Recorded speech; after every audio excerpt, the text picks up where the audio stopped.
अस्सलाम वालेकुम students, welcome to class 8 maths. I am Syed Ali, your maths teacher. आज के बेटा इस लेक्चर के अंदर हम स्टार्ट करेंगे क्वेश्चन नंबर 3 से ऑनवर्ड क्वेश्चंस, ठीक है। बिकॉज इससे पहले क्वेश्चन 1 और 2 हम प्रीवियस वीडियोस के अंदर सॉल्व कर चुके हैं। तो क्वेश्चन 3 को पढ़ लेते हैं, जो कि हमारे पास यहाँ पर ये है कि if 150 shirts can be stitched on 6 saving machines in a day. यानी कि आपके पास यहाँ पर शर्ट्स सिलाई हो रही हैं, और सिलाई कौन कर रहा है? मशीन ऑब्वियसली सिलाई कर रही हैं, ठीक है। ओके, एक दिन के अंदर how many machines are required to stitch 225 shirts in a day. Okay, also draw its graph. इसका आपने ग्राफ भी बाद में ड्रा करना है। ओके, कर लेते हैं बाद में इसको। अब बेटा आपने करना यहाँ पर क्या है, आपने सबसे पहले जो डाटा आपके पास है इसको लिखना है बोर्ड के ऊपर। लेकिन उससे पहले आप क्या करेंगे, उससे पहले आप अंडरस्टैंड करेंगे यहाँ पर 1 से 2 डेफिनेशंस हैं, ठीक है। या आप ये कह लें कि ये प्रोपोर्शंस की टाइप्स हैं। लाइक फर्स्ट आती है डायरेक्ट प्रोपोर्शन और फिर आती है इनवर्स प्रोपोर्शन। अब ये दोनों हैं क्या, दोनों को हम डिस्कस करते हैं वन बाय वन। तो पहले बात कर लेते हैं डायरेक्ट प्रोपोर्शन की कि डायरेक्ट प्रोपोर्शन क्या होती है। सपोज करें आपके पास कोई सी 2 क्वांटिटीज हैं, ठीक है। अगर एक इंक्रीज कर रही है तो अगर दूसरी भी इंक्रीज कर जाए, एक के इंक्रीज करने से अगर दूसरी वाली भी इंक्रीज कर जाए, तो इट मीन्स वो जो दोनों क्वांटिटीज हैं दे आर डायरेक्टली प्रोपोर्शनल, ठीक है। और अगर एक इंक्रीज कर रही है तो दूसरी भी अगर एक डिक्रीज कर रही है और दूसरी भी डिक्रीज कर जाए, then again they are directly proportional, ठीक है। यानी कि एक इंक्रीज करने से दूसरी भी क्या हो जाए, इंक्रीज कर जाए, और एक के डिक्रीज करने से दूसरी भी डिक्रीज हो। इसका मतलब ये है कि वो जो दोनों क्वांटिटीज हैं दे आर डायरेक्टली प्रोपोर्शन। अब एग्जांपल लेते हैं। सपोज करें आप गाड़ी चला रहे हैं, ठीक है। और गाड़ी जब आप चला रहे हैं तो आप क्या करेंगे, आप सपोज करें आप स्पीड को इंक्रीज कर देते हैं। जब आप स्पीड इंक्रीज करेंगे तो ऑब्वियस बात है कि आप ज़्यादा डिस्टेंस ट्रैवल करेंगे। तो स्पीड और डिस्टेंस दोनों क्या हो रहे हैं, इंक्रीज हो रहे हैं। अगर आप स्पीड को इंक्रीज करेंगे, जो डिस्टेंस है वो भी क्या हो रहा है, फिर इंक्रीज होगा, वो ज़्यादा कवर होगा। तो it means they both are directly proportional. तो इस तरह आप किसी भी 2 क्वांटिटीज़ को डिफाइन कर सकते हैं बाय यूजिंग डायरेक्ट प्रोपोर्शन। ये था डायरेक्ट प्रोपोर्शन। अब इसके बाद आता है इनवर्स प्रोपोर्शन, ठीक है। ये था फर्स्ट वन। और सेकंड जो टाइप है प्रोपोर्शन की, वो क्या है, इनवर्स प्रोपोर्शन, ठीक है, या इनवर्सली प्रोपोर्शन। अब ये क्या होती है, वही एग्जांपल लेते हैं, ठीक है।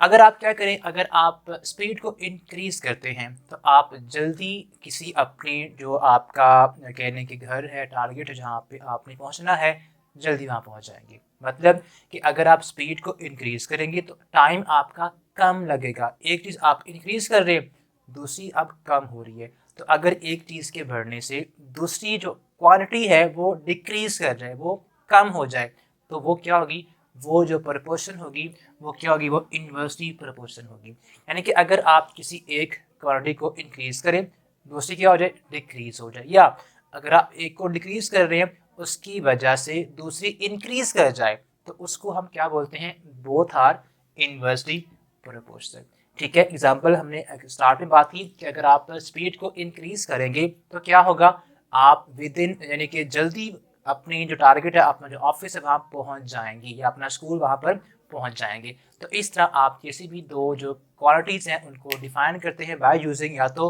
डायरेक्टली या इनवर्सली। दोनों को सॉल्व करने के अलग अलग वेज हैं। तो पहले आपने कोई भी आपको वर्ड प्रॉब्लम जो गिवन होगा, आपने पहले उसको अंडरस्टैंड करना है कि वो जो दोनों क्वांटिटीज़ हैं, आया कि वो इनवर्सली प्रोपोर्शनल है या डायरेक्टली प्रोपोर्शनल है, ठीक है। तो उसके बाद आप उसको उसके मेथड के अकॉर्डिंग सॉल्व करेंगे। ओके, तो अब बेटा इसके बाद हम बात करते हैं, वापस पढ़ते हैं क्वेश्चन को, ठीक है, जो कि हमारे पास यहाँ पर है। If 150 shirts can be stitch, ठीक है। तो आपके पास जो शर्ट्स हैं वो कितनी हैं, वो है 150, ठीक है।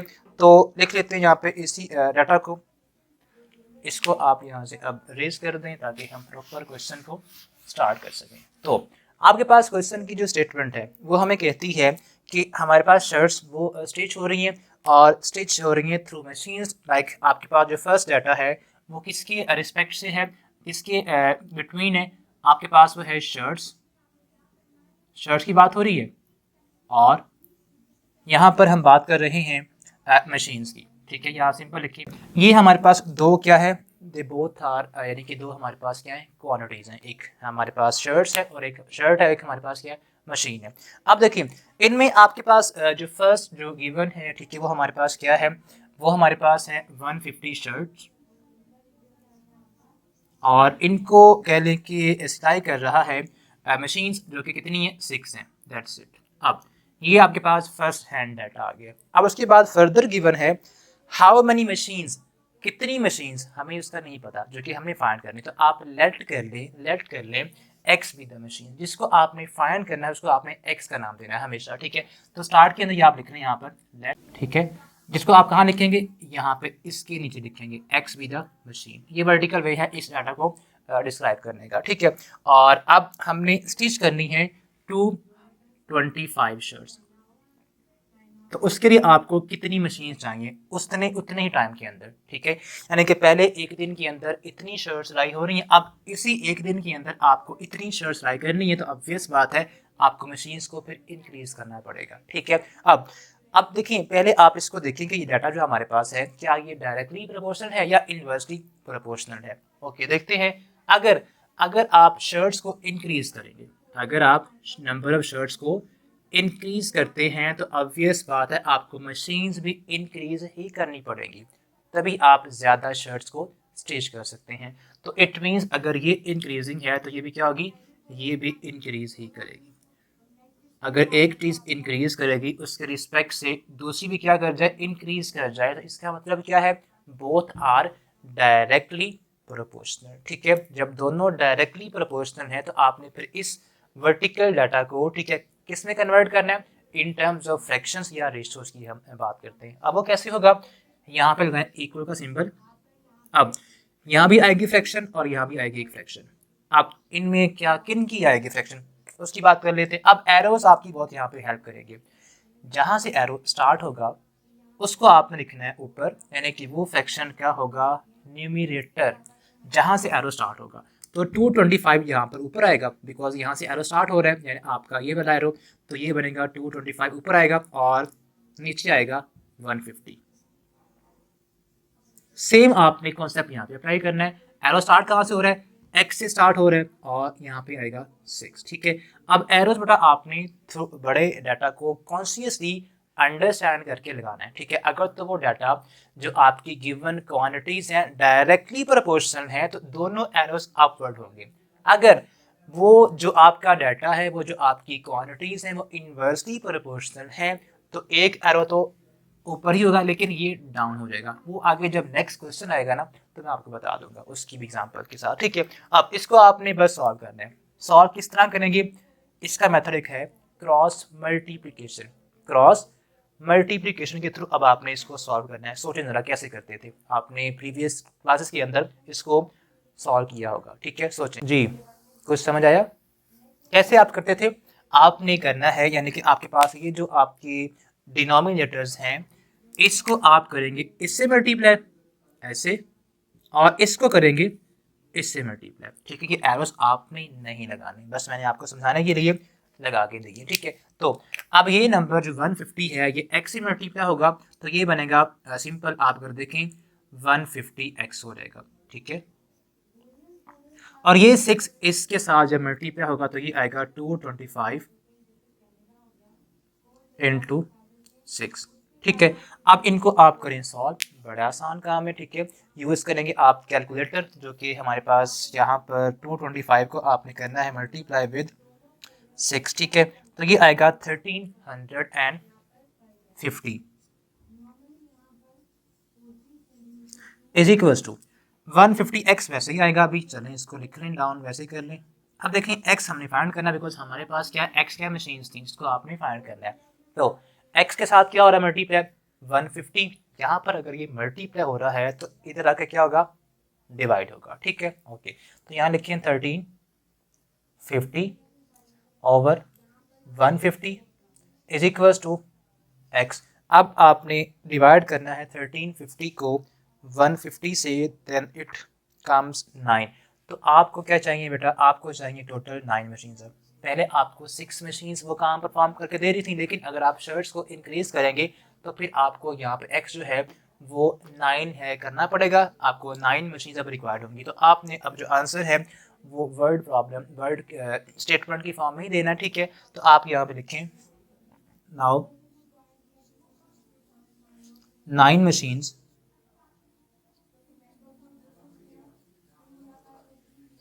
आर रिक्वायर्ड, ये आपने लाजमी लिखना है, ठीक है।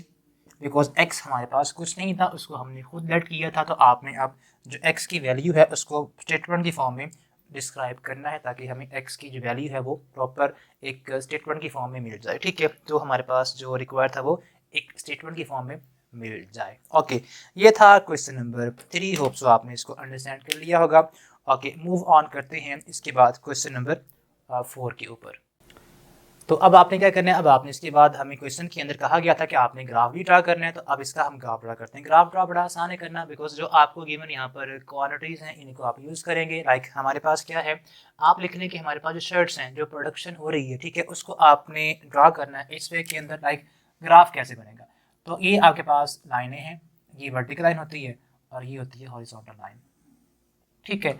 अब वर्टिकल लाइन हमारे पास, इसको बोलते हैं वाई एक्सिस और इसको बोलते हैं एक्स एक्सिस, ठीक है। अब आपने करना क्या, आपने क्या करना है, आपको जो गिवन क्वांटिटीज हैं, ठीक है, आप या तो यहाँ पे लिख लें कि ये आपके पास हॉरिजॉन्टल एक्सिस है, ठीक है, इस पे आप ले लें मशीन्स को, ठीक है। यहाँ पे लिखिए मशीन्स, यानी कि इस एक्सिस के ऊपर क्या आएंगी, मशीन्स आएंगी, और एक्स एक्सिस के ऊपर क्या आएंगी, शर्ट्स आएंगी, ठीक है। यहाँ लिखते हैं शर्ट्स इस तरह से वर्टिकल वे में। अब आपने इसके ऊपर नंबरिंग करनी है। नंबरिंग किस तरह से आपने करनी है, यहाँ पे होता है 0 0, जहाँ पे दोनों एक्सिस मीट करते हैं उसको बोलते हैं ओरिजिन, ठीक है। और इसकी वैल्यू क्या होती है, 0 0, ठीक है। ये आगे जाके आप फर्दर आपने अभी क्या करना है, जो मेन काम आपका है वो मैं आपको कर देता हूँ। वो ये है कि आपने यहाँ पर मशीन किया है, फर्स्ट पे 6 है, तो यहाँ पे आप थोड़ा गैप डाल के इससे यहाँ लिख रहे हैं 6 यहाँ पर, ठीक है। और अब इसके बाद नेक्स्ट क्या, एक्स एक्स एक्स है, एक्स हमारे पास क्या निकला 9, तो यहाँ पे आप लिख रहे हैं 9, ठीक है। जितना गैप अगर यहाँ पे सपोज करें लेट कर लें कि यहाँ पे अगर 3 है, यहाँ पे है 0, ठीक है, यहाँ पे हमेशा 0 ही होता है। यहाँ पे अगर सपोज करें 3 है, यहाँ पे क्या आएगा, यहाँ पे आएगा 6, और फिर क्या आएगा, फिर यहाँ पे 9 आएगा। ये आपने स्केलिंग कर लेनी है ऑन दिस एक्सिस, ठीक है। अब इसी तरह आप स्केलिंग करेंगे ऑन वाई एक्सिस, वो हमारे पास कैसे होगी, फर्स्ट नंबर हमारे पास है 150, ओके।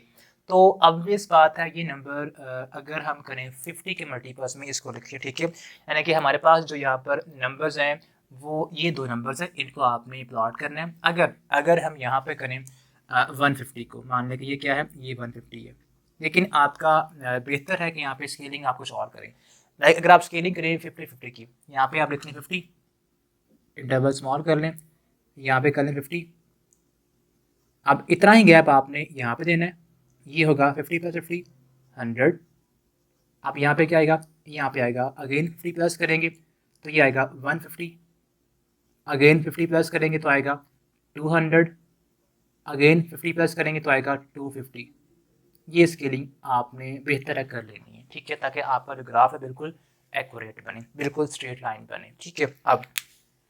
अब आपने जो नंबर्स हमें गिवन है, जो आपके पास 4 नंबर्स है वो आपने प्लॉट करने हैं। वो कौन कौन से हैं, मशीन्स में हमारे पास 6 है और एक्स हमारे पास 9 है। तो इन दो को ढूंढने कहाँ पे हैं, 6 हमारे पास ये है और 9 ये है। तो आपने क्या करना है, आपने इसको मार्क कर लेना है ऐसे, ये 6 का, इसकी लाइन ऊपर जाएगी, कहाँ तक जाएगी, ओके, ये जानिए 6 के बिल्कुल साथ में क्या है, 150 है। तो आपने यहाँ पर 150 से ऐसे लाइन लगानी है और इसको मिला देना है 6 वाली लाइन के साथ, ठीक है, बिल्कुल स्ट्रेट स्केल से आप ये काम करेंगे। अब जहाँ पे ये दोनों लाइंस मीट करेंगी उस पॉइंट को आपने ऐसे मार्क कर देना है, ऐसे थोड़ा सा पेन के साथ, ठीक है। अब सेकंड डाटा हमारे पास क्या था, एक्स हमारे पास क्या है, 9 है, तो 9 कहाँ पे, 9 ये है, तो इसको भी आप यहाँ से ऊपर एक लाइन खींचे स्केल से बिल्कुल स्ट्रेट, ठीक है। और उसके बाद हमारे पास क्या है, उसके बाद हमारे पास है नेक्स्ट एक्स के बिल्कुल साथ में 225। अब वो कहाँ पे आएगा, वो आएगा 200 और 250 के बिल्कुल दरमियान में, यहाँ पे कहीं आएगा, ठीक है। अब यहाँ से आप हॉरिजॉन्टल लाइन ऐसे ड्रा कर लें और इसको आपने कहाँ तक लेके जाना है, जहाँ पे ये दोनों मीट करेंगी, इसको भी ऊपर कर लें, और ये यहाँ पे मीट कर गई, ठीक है। और ये हमारे पास क्या है, नेक्स्ट पॉइंट है। अब ये 2 पॉइंट आ गए, मेन काम हमारा इन पॉइंट्स को ढूंढना था। अब इन पॉइंट्स को आपने स्केल के साथ आपस में ज्वाइन करना है बाय यूजिंग स्ट्रेट लाइन। तो ये आपकी दोनों लाइनें मिल गई ऐसे। अब आपने इसको थोड़ा सा एक्सटेंड कर देना ऐसे भी, यहाँ लगा दें एरो, और इसको भी आप फर्दर थोड़ा सा ऊपर की तरफ एक्सटेंड करके एरो लगा दें, ठीक है। एक्सटेंड करना और एरो लगाना बेटा बहुत ही इंपॉर्टेंट है, ठीक है। ये इसका ग्राफ कंप्लीट हो गया है, ठीक है। तो इस तरह आप इनकी स्केलिंग करने के बाद इनको ग्राफ के थ्रू रिप्रेजेंट भी करेंगे, तब जाके ये क्वेश्चन आपका कंप्लीट होगा। अब मूव ऑन करते हैं नेक्स्ट क्वेश्चन के ऊपर।